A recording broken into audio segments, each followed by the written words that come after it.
Hi, this is Cynthia Davis. On today's edition of Homefront, we talk about what happened in San Antonio. We don't need an out-of-control city council trying to push its homosexual agenda on us, so listen and learn to find out what you can do to protect yourself and your city. I'm an American. Red, white, and blue. And I'm a citizen of this world and of heaven. Some things were meant to be together. I believe in faith and freedom. Got a country too. I believe with faith and freedom. We're gonna make it through. Welcome to Homefront. I'm Cynthia Davis, your host, and I'm here to help. From parenting to public policies to political advice, join me in taking America back one family at a time. Rise up, we gotta stay strong, 'cause everything's on the line. We gotta rise up, we gotta stay strong, to save our way of life. As a speaker, writer, former legislator, mother of 7, and wife of 1 for over 30 years, I bring you my experience. Don't lose your freedom. And now it's time for Homefront. Don't lose your freedom. Let's talk about this. Today we have a very interesting guest, Alice Patterson. She comes to us from the city of San Antonio, Texas. And Alice has an amazing story of how they fought against City Hall. You know the old expression, you can't fight City Hall.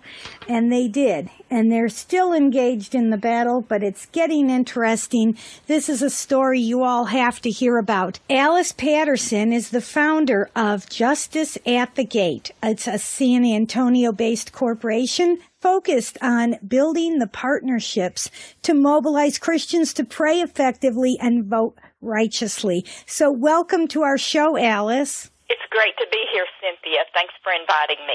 Is it sunny down there in San Antonio? It is. It's a beautiful day. I was there several years ago. I went when I was on the O'Fallon Board of Aldermen.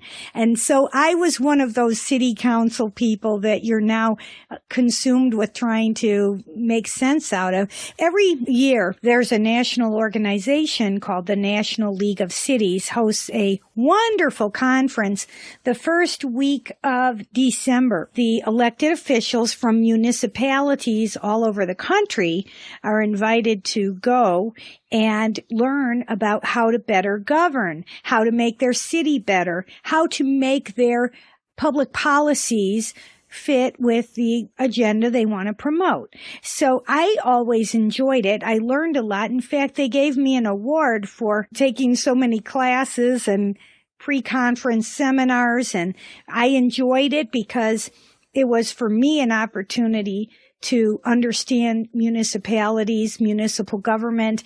I particularly enjoyed your river walk. And when we go to these different cities every year, each city would flaunt their best side. And the beautiful part about going in December is the river walk was so lovely decorated with all the Christmas decorations, and it truly had charm.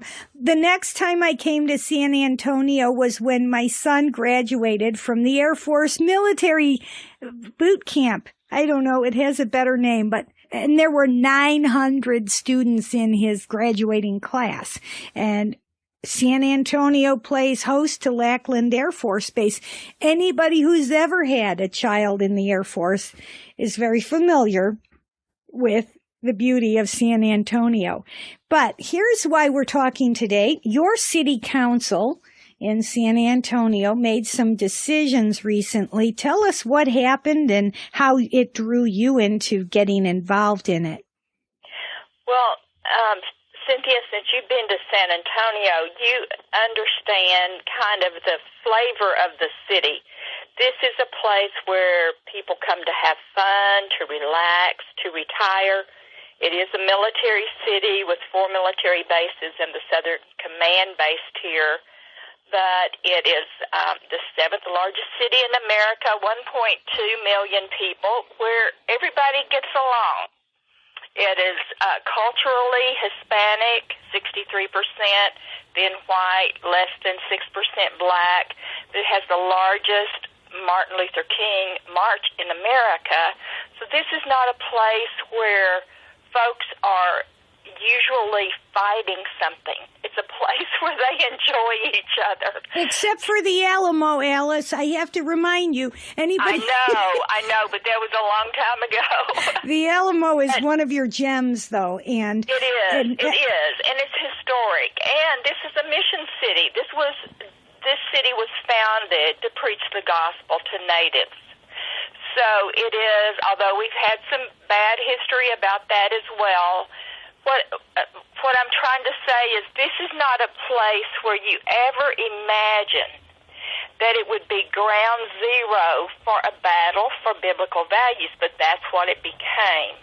There's a guy that has gone, for the last 20 years, has gone to every single city council meeting, and he alerted one of the pastors here about a non-discrimination ordinance that sounded really innocuous.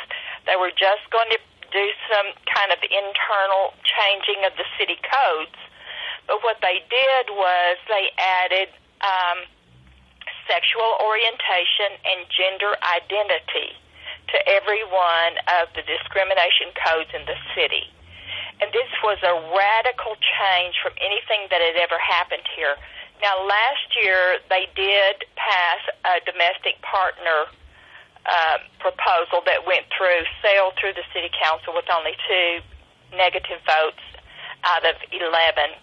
But this time, this was very alarming because it made it a misdemeanor to say anything negative about anyone in the LGBT, lesbian, gay, bisexual, transgender community, their own language, or the issue in general.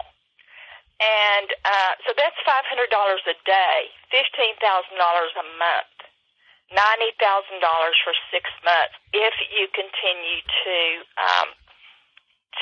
not be in compliance with them. So it was really an infringement on the First Amendment, freedom of speech. How did they get away with stomping on the U.S. Constitution? It was really amazing. One of the young men, like 3 times they allowed the public to speak out. Over 2,000 people spoke against the ordinance. Less than 500 spoke in favor of it. But I remember especially a young adult in his early 20s saying, I can't believe I'm having to beg the City Council of San Antonio to uphold the Constitution because the First Amendment is the right to free speech. But in this situation, the homosexual community has freedom of speech. They can boycott. They can resist. They can even scream like they did in the city council when they got up and screamed against one of the city council members, calling her a liar. All of that is okay if you're in the LGBT community, but you cannot do that if you have values that oppose it. And one of the things that came up specifically, there was a time that the city council could ask each other questions and we could be there, we just couldn't speak. And they were asking the city attorney questions. And this Diego Bernal, councilman in District 1, and the mayor, Julian Castro, which many say will be the vice presidential candidate with Hillary Clinton in 2016, he's the rising star in Democratic politics. He and Diego Bernal were really the force behind it. It really was the mayor, and he just found Diego Bernal to kind of stand up for him. But they were really excited that if you had a bakery or a T-shirt company and someone asked you to put something on a cake or a T-shirt that you didn't agree with, you didn't have to put that slogan on there. So you were free to disagree with the message. But one of the council women, Elisa Chan, who is Asian and from China, she asked, if you have a catering company and you're asked to cater a same-sex ceremony or a same-sex event, can you refuse? The attorney said, no, you cannot. That would be a misdemeanor. And we know that's true because in New Mexico, a flower shop refused to do a wedding, a same-sex wedding, and that the owner of that shop was found guilty, issued a $9,000 fine, and they've had to close their shop. And while this all was going on in San Antonio, there was something that happened in Colorado where a baker, a man who owned a bakery, was asked to do a wedding cake for a same-sex ceremony, and he refused, and he was found guilty and fined. See, as a champion of free markets and living in a country that we consider capitalistic, this is very surprising and disappointing because market dynamics should be controlling how people govern themselves. If I want to turn away business, regardless of what kind of business it is, then it's my prerogative to turn away business, and I will injure myself financially by the loss of business. If I want to turn away enough business, I might go out of business because I refuse to take business any longer. But that's my choice, not my government's choice. The other thing holds true as well, that if government doesn't own my business, why are they telling me how to run my business? If we lived in a communist country, I can understand the government saying what we will and will not do for business. But in a free market economy, this defies all economic principles that we would tell a business owner what kind of business he has to have, what kind of sales he needs to make, and who he has to sell to. True. And the man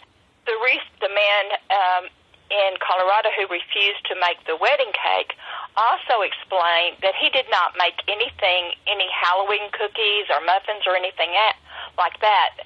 The difference in that is there is not a national lobby that has made it illegal to not celebrate Halloween. But there is a national lobby, and it is an agenda. This is what we have to understand, because there were in San Antonio, the LGBT community wore red T-shirts, and the biblical values community wore blue. It wasn't all T-shirts, whatever, but we all wore blue. And so you could see a stark difference. And one of the women, who was obviously a lesbian, when she spoke, she said, "We don't want to go to your businesses if you don't want us. We have directories of people that are open to the LGBT community. No one wants to discriminate against anyone, and we're certainly not filled with hate. But here's the deal. It is an agenda.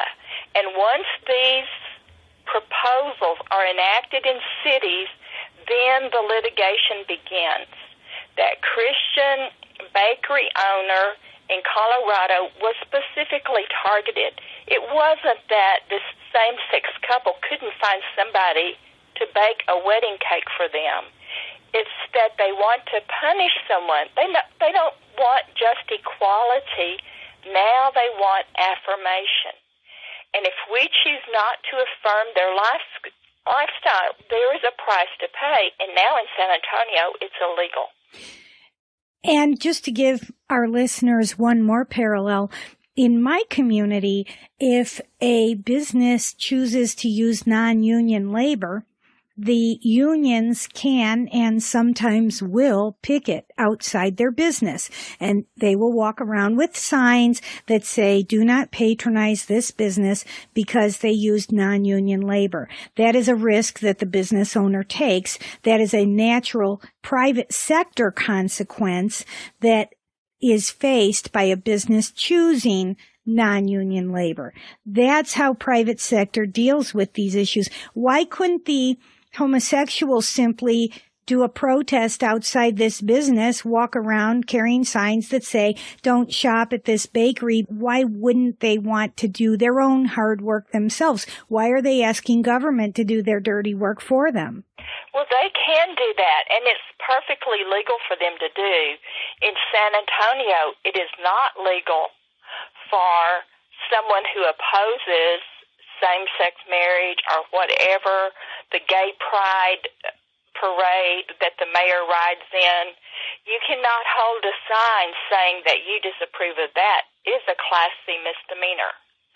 So it is totally muzzled. The plan is to muzzle people who will not affirm the LGBT lifestyle and agenda. And it's very dangerous in our nation. Now, since you brought up the agenda, let me tell you from an insider's track of having been an elected official in a municipality, how that works. Because when I would go to the National League of Cities conference, there were other subgroups, constituent groups of the National Black Caucus, the National Hispanic Caucus, the Republicans in government, Democrats in government, women in municipal government. So I'm just naming some of the groups they had.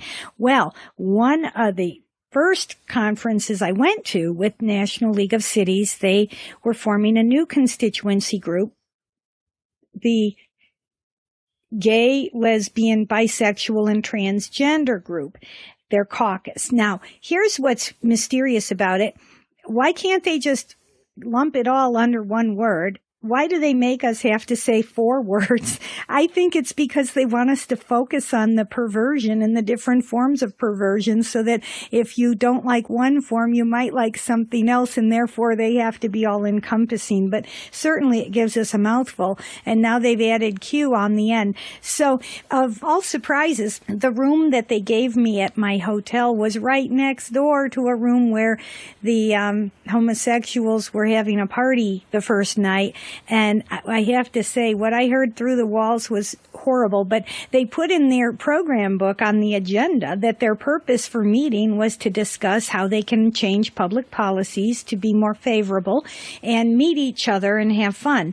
But it goes beyond just meeting each other and have fun. In all these caucus meetings, and I've attended a few just to understand the different groups that made up the National League of Cities, they do show model legislation. They do come up with ideas of how we can share what works in one city may likely work in another city. And so it has the effect of causing ideas to metastasize quicker.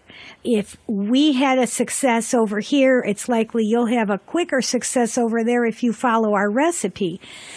I'm only informing you of this because it's coming to a city near you. And whether you live near San Antonio or not doesn't matter because it is spreading throughout the entire country. It's going to the big cities. It's going to the little cities. It's going to any city where somebody has already been seeded with these ideas. So you talked about the agenda. I am very familiar with the effort to pass what they call these non-discrimination ordinances. But what I'm not familiar with is the idea that San Antonio went a step beyond. And what did they say about the elected officials cannot run for office? Yes, tell us, right. Yeah, explain that one to us. The meaning about an LGBT person, in an individual, or in general.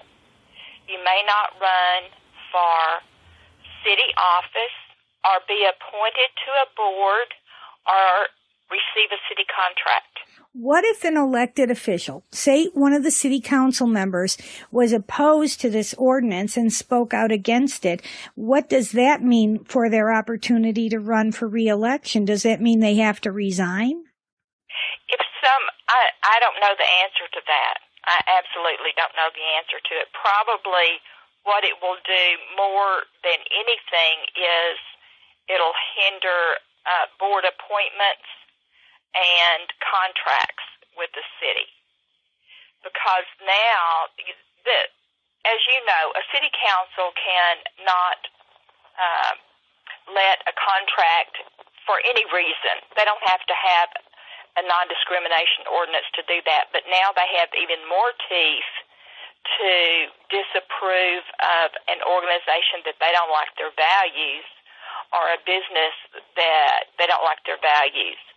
Okay, well, let me ask you this for an example. We were at Wall Builders last month, and David Barton explained to us that Starbucks is openly endorsing homosexual legislation. Okay, so there are some companies that do, in their values, support ideology. And they do, with their funding and advertising dollars, support a political philosophy.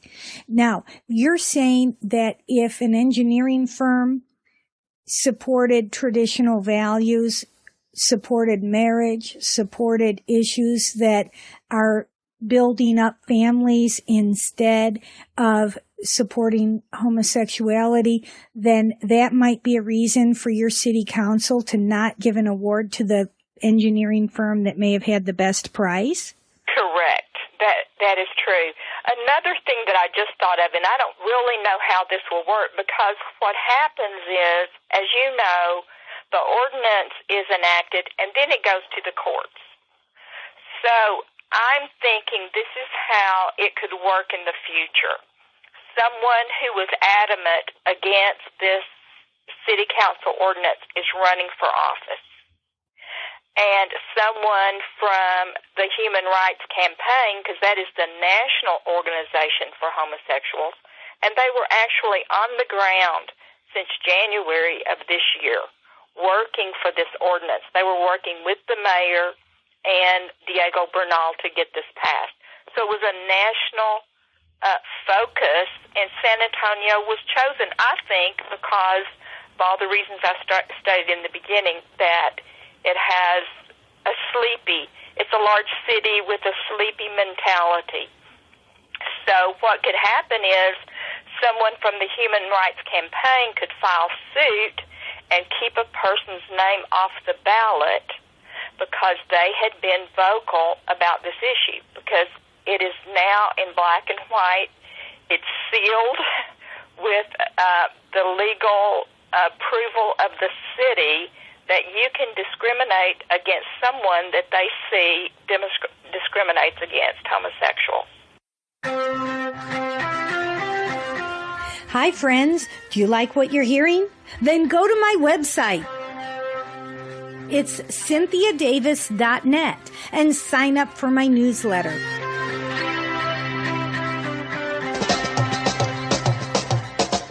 You'll get all this information and more when you sign up for my email, reminding you of when you'll hear another podcast and letting you know what's coming up next.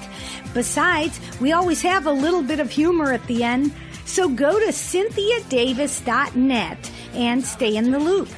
For those of you who don't like email, go to my Facebook page. It's called Homefront with Cynthia Davis. And make sure you click the like button. That way, you'll have a convenient way to see what we're doing and to get the word when another podcast is released.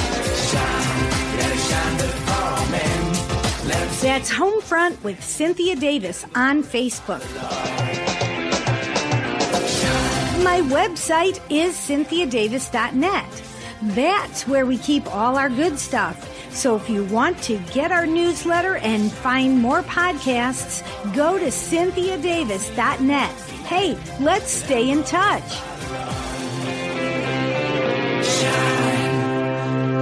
You say you think they picked San Antonio, but I have a message for our listeners. They picked your city too, folks. They've picked every city in this country, and they're not going to go away until they've accomplished that. I went to University City when they passed this similar ordinance promoting homosexuality, but that's in St. Louis County, where you expect to see a higher concentration of people who don't adhere to the traditional values that made this country strong. When the ordinance passed, the folks speaking for decency were clearly in a minority. We were like, there are three of us in a whole room filled of maybe 75 of them. I went to Springfield, Missouri to speak against one of these ordinances, and that's a more rural area, and it's in the Bible Belt of Missouri. To my surprise, there were equal numbers of proponents and opponents. I couldn't believe it. The city clerk was going to take them one at a time, and then they cut it off after 2 hours. I was disappointed there, too, that there were a lot of good people in the community that came out, but nothing like you had 2,000 people come out to comment, and you said 1,500 of them were in favor of traditional marriage? 2,000 people were in favor of traditional marriage. Less than 500 were in favor of the proposal. But here's a bright spot, and I think a lot of people miss, and I think it probably was missed in St. Louis because St. Louis is 50% black. And sometimes in our mind we equate black values with the Democratic Party, but marriage is the number one issue, traditional marriage, that will mobilize black voters. And it was true in San Antonio. The only person on the city council that changed their vote was the one sitting black councilwoman. And black pastors went to see her en masse. Many, many different meetings of 4 or 5 pastors going together and talking with her. The black community spoke out against this. And I wish we had had more blacks on the city council because it would have been defeated if we had had a majority of black folk on the city council. Why is it that the black folks are doing better than the white folks on this issue? I think it's because of biblical values. And I know that a lot of folks don't understand it. I didn't understand it years ago. Now I do. But in 2008, when President Obama was on the ballot in California, he got 98% of the black vote. On the same ballot was Prop 8 that said marriage is between one man and one woman. 77% of the black vote voted in favor of traditional marriage. If it had not been for the black vote in California, they would have lost that vote for traditional marriage. Now, the court struck it down. The Ninth Circuit struck it down, so they were not able to keep it one man and one woman. But when the people of California voted at least 2 times, it seems like it was on the ballot 3 times, they voted in favor of traditional values of traditional marriage, largely because of the black vote. Well, Alice, what brought you to this debate? What is it that impassions you to stay with this? What are you going to do next? Well, I didn't just come to this. I've been involved in the political arena since 1984 as the local Eagle Forum president, and then I was field director for Texas Christian Coalition here in Texas for 5 years. And I've worked in different states. I worked in Missouri in 2012 for the general election, mobilizing biblical values voters. And here in San Antonio, a wonderful thing has happened, and that is the church has awakened. And black, white, Hispanic pastors are meeting together for prayer and action. And there is, you know, I mentioned to you earlier before we got on the call that we tried lives without being organized, and it's very difficult. It looks like confusion, and we were not successful because the vote was 8-3. But there's an election, a city election in May 2015, and we just had David Barton here, and he taught 3 different groups of pastors about how to recruit biblical valued candidates, able men that fear God, who love truth and hate dishonest gain. And there is a coalition now of pro-family organizations, of pastors of every denomination and every race that are focused on city council and on a biblical worldview and biblical values. And it's really exciting to me. And it's hard in a sleepy city. Like I said, we're not used to mobilizing. And folks don't like to be against people here. Because this is a very merciful city. The Hispanic culture loves people. They're very servant-hearted and welcoming, and that's the majority of the city. But the sleeping giant has awakened, and we're working together to put together a plan, a systematic plan, so that every church can have a coordinator. 100% of the folks in the church would be registered to vote and vote. And, you know, if we do that, if we just mobilize the churches, we can change San Antonio. Did you say that your one mistake is you got mobilized before you got organized? Well, I don't think it was really a mistake. It was that we had a crisis in our city that we had to address, and people came together because of the crisis. But we were not organized. It wasn't methodical. We didn't have pastors meeting together. We didn't have a network of pro-family groups where we were sharing information and trying to look at the city and field candidates. You know that less than 7% of the registered voters in San Antonio voted in the last city election. And nobody fielded candidates that had biblical values. We were really asleep. Now, when you get into partisan elections and you have the two parties working in the elections, there's more activity because you have parties fueling that. But in city elections, when they're nonpartisan, and you don't have the political parties driving it, most people don't even know there is an election, much less know who is on the ballot, except the people they recognize, like our mayor. So it would probably be rare if you could go to a church of 1,000 people and find 5 people who know who their city councilman is. We're just not educated. So how are you going to... We're going to be. How are you feeling the outcome will be now that you're getting yourselves more organized? Well, we'll see. We don't need to field a candidate in every one of the districts. We need 6 votes. 2 of the people who voted in favor of it have stepped down to run for other office, but they are in safe seats. So that will not be difficult, but we've got to get 3 other, we've got to mobilize in 3 of the districts. And so that we can have the votes. The mayor is term limited, so he can't run again. I think he's term limited in 2015.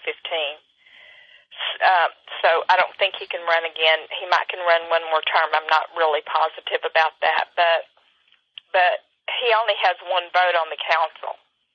He has a bully pulpit where he's on the media and he can go around town and talking to people, but he only has 1 vote on the council. So we've got to have 4 more people. How many people are on the city council? 11. There are 10 council members and the mayor. What is your advice to other people living in other parts of the country if you were going to tell them what you know now and what you wish you had known earlier? What would you tell them? Well, it's really important for pastors to come together across denominational and racial lines and begin to find each other and prepare for these kinds of things, to appoint someone in their congregation to be their civic awareness coordinator, salt and light person, whatever, that they'll do voter registration, that they can distribute nonpartisan voter guides and voter information. We just need to be educated, and we also need to be connected, because even if there are a lot of people who know what to do, but we're not connected, then we're not going to really have something that changes our cities. You're right. And as far as electoral victories go, if you were here in Missouri in 2012, you saw some depressing times. I can tell you what happened in Missouri. We had an honorable man, Todd Aiken, running against Claire McCaskill. They were as different as night and day on just about all the issues. And yet the voters said they wanted Claire McCaskill.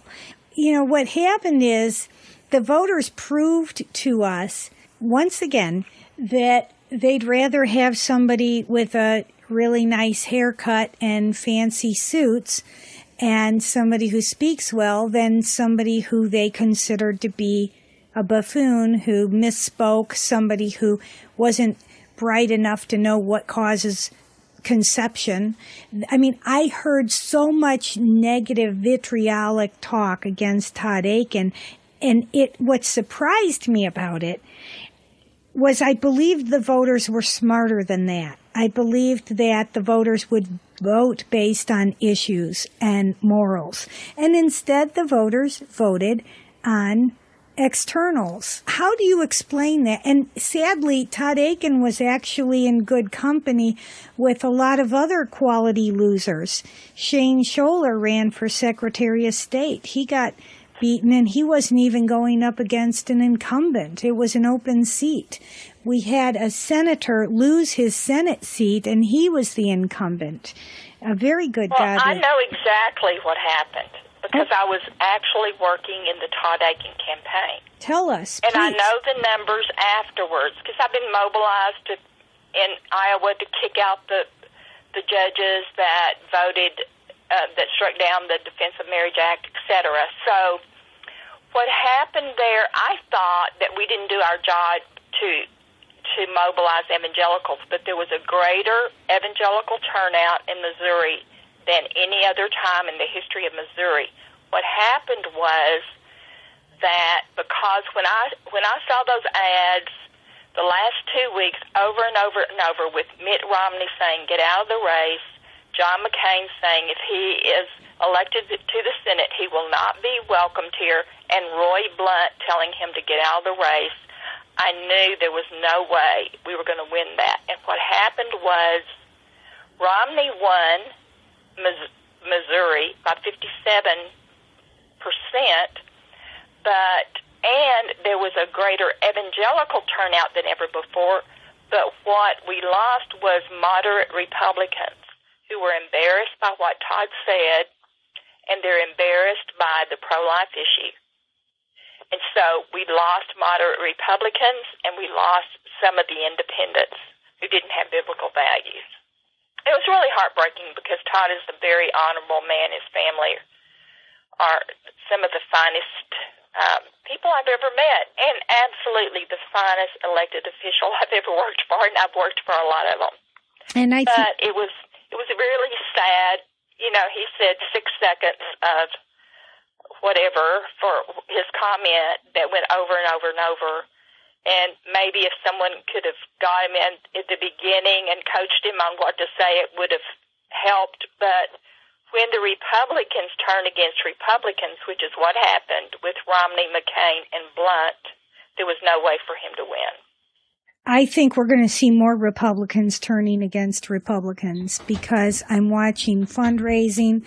I'm seeing who is lining up on different sides.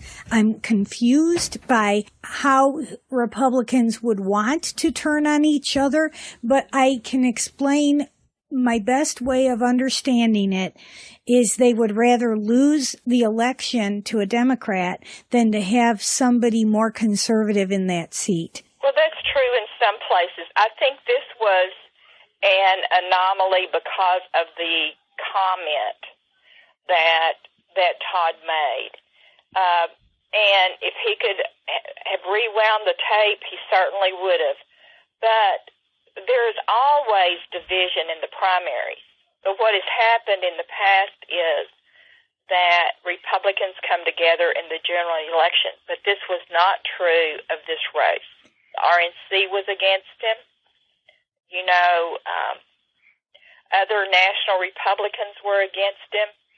And when those ads came out with the big three saying that he should get out, he wouldn't be welcome there. You just can't overcome that kind of thing.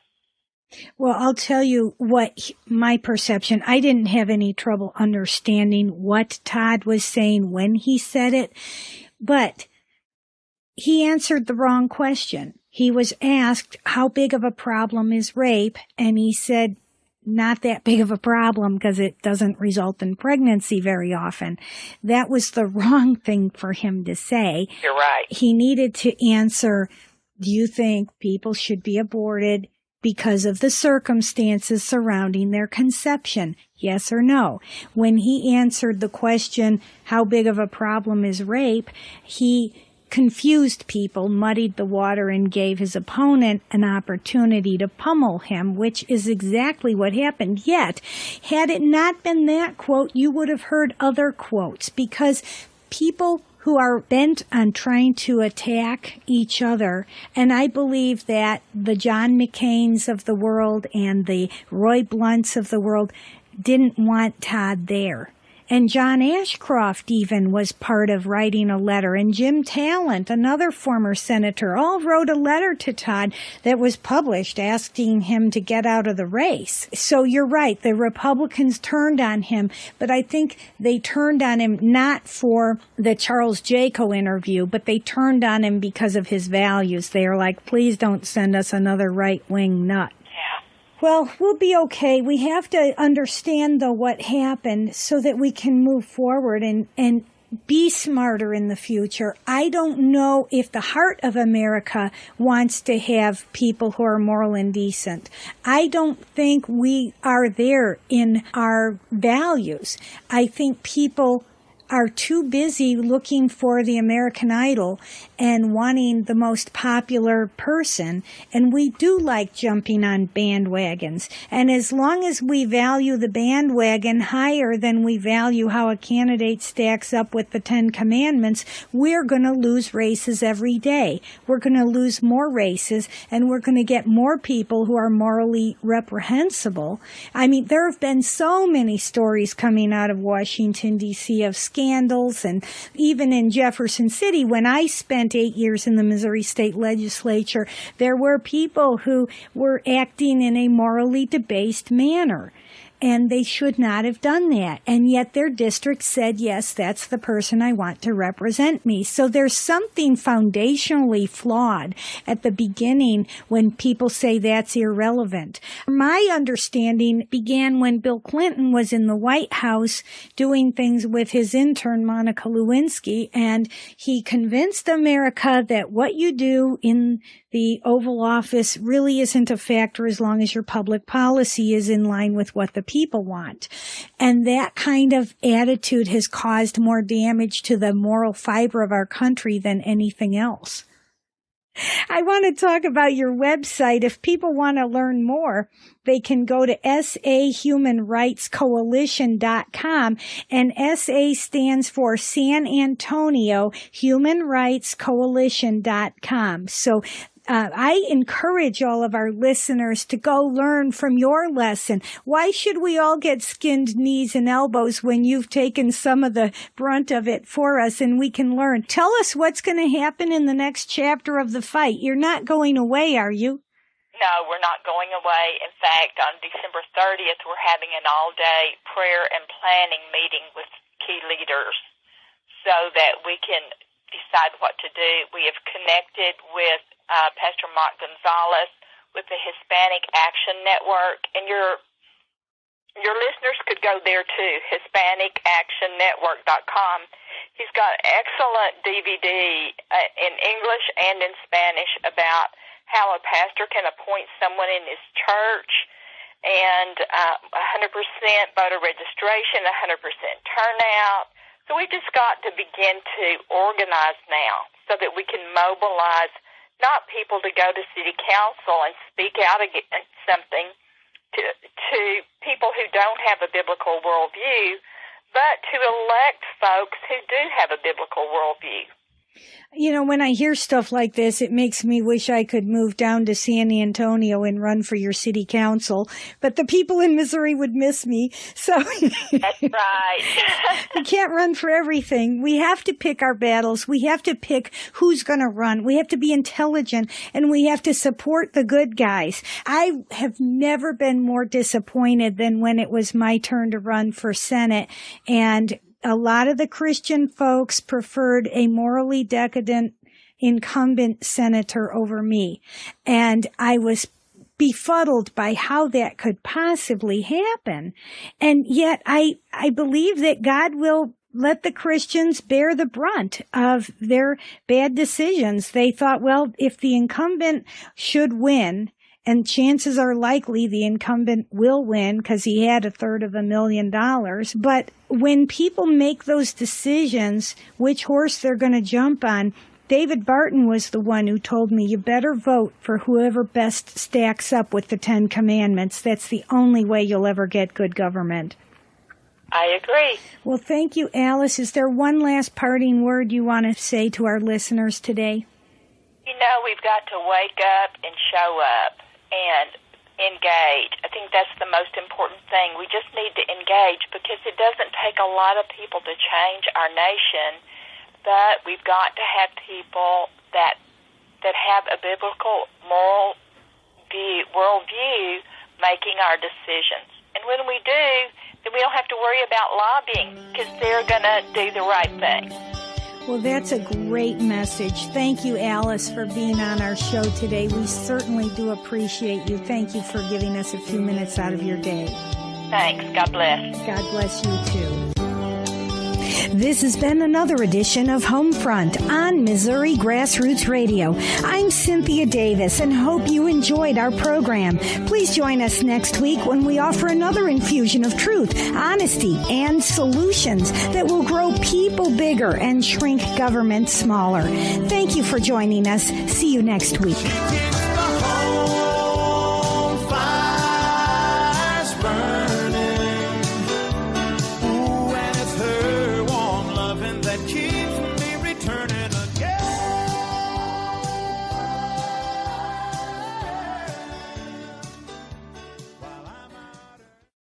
Hi, this is Cynthia Davis.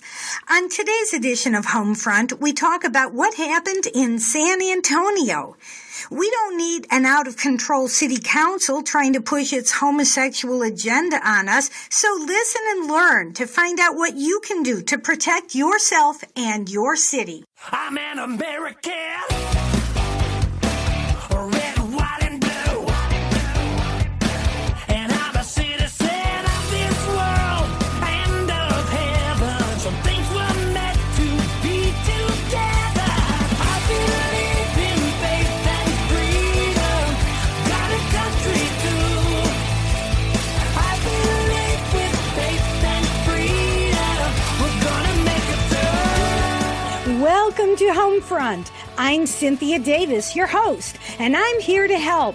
From parenting to public policies to political advice, join me in taking America back one family at a time. Rise up, we gotta stay strong.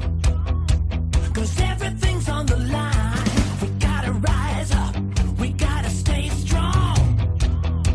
To save our way of life. As a speaker, writer, former legislator, mother of 7, and wife of 1 for over 30 years, I bring you my experience. Don't lose your freedom. And now it's time for Homefront. Don't lose your freedom. Let's talk about this. Today we have a very interesting guest, Alice Patterson. She comes to us from the city of San Antonio, Texas. And Alice has an amazing story of how they fought against City Hall. You know the old expression, you can't fight City Hall. And they did. And they're still engaged in the battle, but it's getting interesting.